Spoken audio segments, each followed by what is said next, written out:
Bismillah, Assalamualaikum warahmatullahi wabarakatuh. Waalaikumsalam. Waalaikumsalam warahmatullahi wabarakatuh. Pada kesempatan kali ini kami akan mendiskusikan mengenai studi kasus yang berjudul Dilema Etika dan Akuntabilitas pada Startup Teknologi, studi kasus PT Aquatech. Perkenalkan, nama saya Muhammad Sabit Asidiki sebagai moderator dan rekan-rekan saya yang pertama yaitu ada Torik Al-Aziz Al-Madani, yang kedua ada Rehan Antoni, dan yang ketiga ada Taufikur Rahman Habibi. Studi kasus yang akan kami bahas kali ini yaitu menyoroti tentang PT Aquatech, sebuah startup teknologi perikanan yang sedang berada di bawah tekanan besar untuk mengejar pendanaan Series C. Di balik ambisi pertumbuhan yang agresif ini menciptakan celah bagi praktik etika yang menyimpang. Pertama, kami memulai valuasi di mata investor. Manajemen memanipulasi sistem informasi internal. Mereka merekayasa metrik active users dengan menghitung penggunaan non-aktif, serta mengubah algoritma untuk melebih-lebihkan proyeksi keuntungan. Kedua, terjadi pelanggaran privasi di mana data finansial sensitif pada pembudidaya dijual kepada pihak asuransi tanpa persetujuan yang jelas atau informed consent. Terakhir, obsesi terhadap target ini mengorbankan kualitas hidup karyawan. Petugas lapangan dipaksa bekerja tanpa henti dengan perangkat yang tidak layak, yang menyebabkan masalah kesehatan fisik dan mental. Kasus ini menjadi cermin nyata pertentangan antara ambisi bisnis dan akuntabilitas moral. Dan pada diskusi ini kami akan membahas kasus ini secara satu persatu. Kita akan masuk ke pembahasan pertama, yaitu PT Aquatech diketahui memanipulasi metrik active users dan proyeksi violate. Saya ingin bertanya kepada Torik, bagaimana pandangan kamu tentang hal ini dalam konteks etika manajerial? Baik, terima kasih Sabit. Jika kita lihat kasus ini menggunakan konsep failed ethical judgment, manajemen PT Aquatech ini jelas melakukan pelanggaran yang serius. Yang pertama, terkait manipulasi metrik. Manajer PT Aquatech ini mengubah status pengguna tidak aktif menjadi active users dan menggelembungkan proyeksi keuntungan di sistem ERP atau sahamnya, yang merupakan ini adalah bentuk penipuan kepada investor. Meskipun ini adalah data operasional yang bersifat non-keuangan, bagi seorang akuntan atau auditor, ini setara dengan misstating earnings atau manipulasi pendapatan. Kenapa? Karena valuasi startup sangat bergantung pada data pertumbuhan user. Jika datanya palsu, investor tertipu dan nilai perusahaan tidak mencerminkan realitas sebenarnya. Berarti ini bukan sekadar sistem error ya, tapi ada kesenjangan.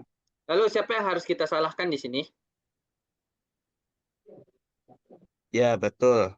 Sebenarnya kasus ini merupakan sebuah kesalahan yang sistemik. Dalam konsep pertanggungjawabannya, kita bisa membaginya menjadi tiga. Yang pertama, terkait dengan responsibility atau tanggung jawab, sepenuhnya ini ada pada CEO dan CFO-nya. Karena mereka yang memberi perintah dan memiliki otoritas untuk mengambil keputusan tidak etis tersebut demi pendanaan series C ini. Yang kedua itu terkait dengan akuntabilitas, yang mana dipegang oleh tim data dan IT-nya. Dan yang ketiga itu berkaitan dengan hukum. Jika data ini masuk ke prospektus investasi, maka perusahaan PT Aquatech ini dapat dituntut secara hukum oleh investor atas dasar penipuan atau pemalsuan data material. Berarti sudah sangat jelas ya pembagian dari tanggung jawab mereka. Dan sekarang kita bergeser kepada isu yang lain, tidak kalah krusial, yaitu data pengguna. Kepada Habibi, bagaimana Anda melihat tindakan PT Aquatech yang menjual data petani kepada pihak asuransi? Baik, jika kita bedah menggunakan kerangka Five Moral Dimension of Information Age, kasus ini melanggar dimensi information right atau hak informasi. PT Aquatech menjual data detail lokasi dan finansial tanpa persetujuan yang jelas. Ini melanggar prinsip information consent. Seterusnya, PT Aquatech menerapkan Fair Information Practice atau FIP.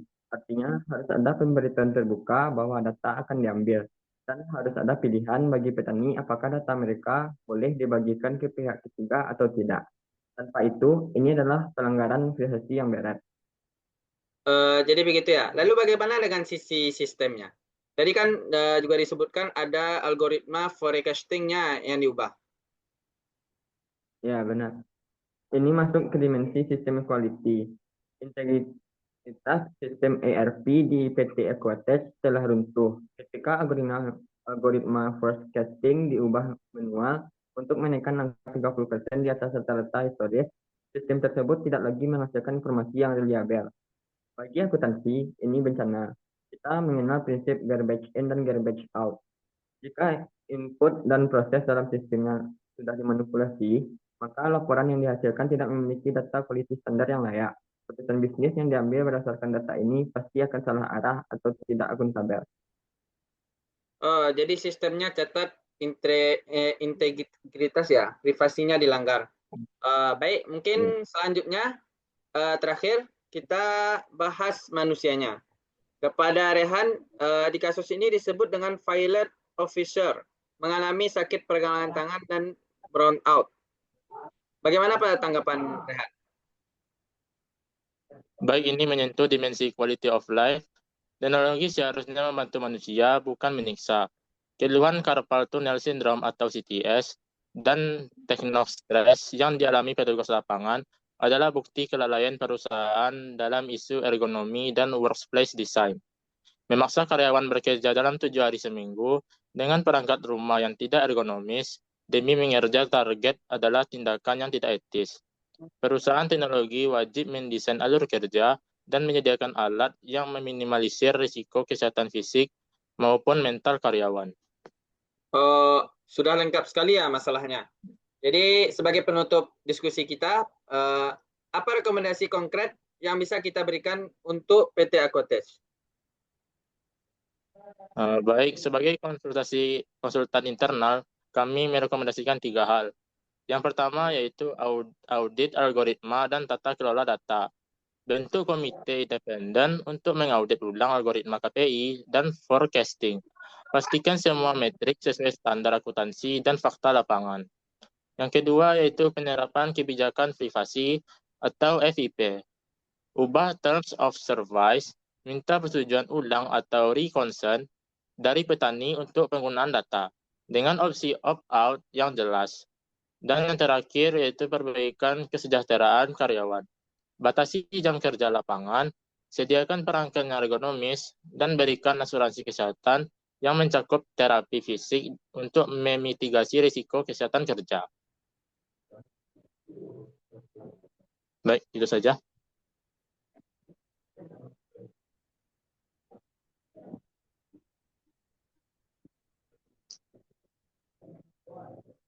Kepada moderator. Terima kasih kepada Rehan yang sudah menyampaikan narasinya kepada kita semua, dan teman-teman terima kasih, sangat luar biasa ya. Jadi dapat kita simpulkan bahwa ambisi mengejar growth tidak boleh mengorbankan etika, integritas data maupun kesejahteraan manusia. Akuntan dan profesional IT harus berani menjaga accountability agar teknologi tetap menjadi alat yang bermanfaat, bukan alat untuk memanipulasi. Mungkin demikian presentasi dan diskusi dari kelompok kami mengenai kasus PT Aquatech. Mohon maaf atas segala kekurangan. Terima kasih atas perhatiannya. Mungkin kami tutup. Wabillahi taufiq wal hidayah. Assalamualaikum warahmatullahi wabarakatuh.